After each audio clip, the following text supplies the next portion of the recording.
Bonjour à tous, c'est Quentin et bienvenue sur un nouvel épisode de La Voix du Lion. Aujourd'hui, je vais vous parler de mécanique quantique et d'incertitude.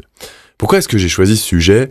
Eh bien parce que actuellement, il y a quelques incertitudes qui me traversent et je me suis dit ça peut être intéressant d'aller voir dans la mécanique quantique un petit peu les notions d'incertitude. Alors pour pouvoir vous en parler, je vais vous parler de deux choses. D'abord, je vais essayer de vous présenter rapidement les principes de mécanique quantique, mais rapidement, et puis ensuite de vous parler d'une expérience du chat d'Erwin Schrödinger. Alors, la mécanique quantique, sur quoi est-ce qu'elle se base ? Eh bien, elle se base sur des amplitudes de probabilité de fonctions d'onde. Alors, ça paraît un peu compliqué. Une fonction d'onde, c'est quoi ?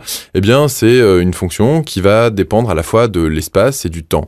C'est un petit peu comme une onde sonore, par exemple, ou comme une onde lumineuse. Vous savez tout ce que c'est que de la lumière. Vous avez tous reçu la lumière du soleil. Bon, ok. Eh bien, les fonctions d'onde sont combinables de manière linéaire. Qu'est-ce que ça veut dire, encore une fois ? Eh bien, ça veut dire que on peut les superposer les unes les autres et qu'on peut les additionner. Elles sont combinables de manière linéaire. Par exemple, vous connaissez très bien la lumière blanche du soleil. Eh bien, vous savez que dans la lumière blanche du soleil, il y a toutes les couleurs. Les couleurs sont des longueurs d'onde différentes. Ces longueurs d'onde, eh bien, vont être superposables, additionnables. Et quand on les additionne toutes, on obtient de la lumière blanche. Voilà ce qu'est une fonction d'onde qui peut avoir des combinaisons linéaires. Donc, des états superposés, on va dire. Et puis, il y a une amplitude de probabilité de ces fonctions d'onde. C'est-à-dire qu'on peut même pas dire que en mécanique quantique que les fonctions d'onde sont dans tel état ou dans tel état.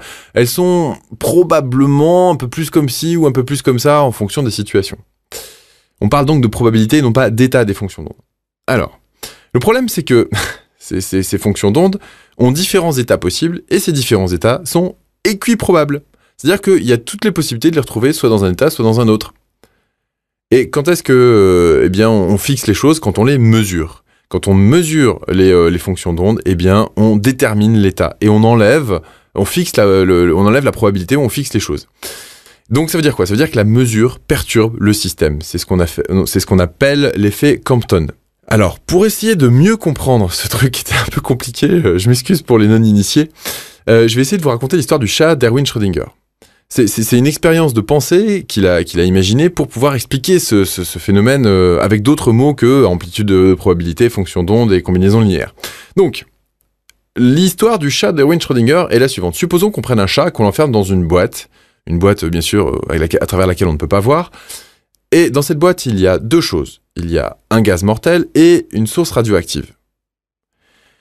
Et il y a un détecteur de radiation qui va briser le flacon dès l'instant où il y aura suffisamment d'émissions radioactives et donc tuer le chat grâce à l'émission du gaz mortel.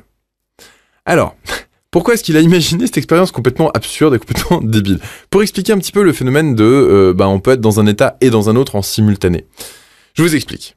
Si on n'ouvre pas la boîte et qu'on ne voit pas dans quel état se trouve le chat, eh bien le chat va être équiprobablement mort et vivant. Pourquoi ? Parce qu'en mécanique quantique, tant qu'il n'y a pas d'observateur, l'atome est simultanément intact et désintégré. Donc ça veut dire que la source radioactive va émettre et ne pas émettre, puisque l'atome va être et intact et désintégré, simultanément. Si on ouvre la boîte maintenant, on verra tout de suite si le chat est mort ou vivant. Donc on déterminera la probabilité. Et là on pourra dire que le chat est soit mort, soit vivant, et on va être dans le ou. Il est mort ou vivant. Mais tant que la boîte est fermée, il est équiprobablement mort et vivant. Voilà à peu près la complexité des choses. Donc, pour en revenir à l'incertitude finalement, potentiellement, tant que je ne me suis pas observé dans un choix ou dans un autre en ce qui concerne mon avenir professionnel, je suis à la fois cet avenir et un autre avenir et un autre avenir et un autre avenir qui potentiellement sont tous réalisables.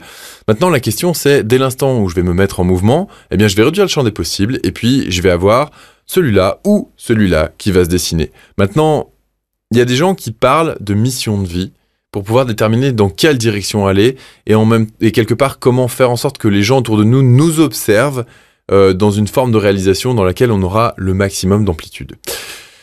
Voilà, peut-être que ce sera le sujet d'un prochain podcast. En tout cas, je ne sais pas si j'étais suffisamment clair, je ne sais pas ce que vous pensez de ces équiprobabilités, de ces potentiels, de ces incertitudes. Je ne sais pas non plus ce que vous faites lorsque vous êtes incertain. Ça pourrait être intéressant ça. Est-ce que vous voulez bien partager dans vos commentaires ce que vous faites quand vous êtes incertain, ou ce que vous ne faites pas d'ailleurs ? Je vous remercie pour vos commentaires, votre attention, et je vous dis à très bientôt pour un prochain podcast. Salut!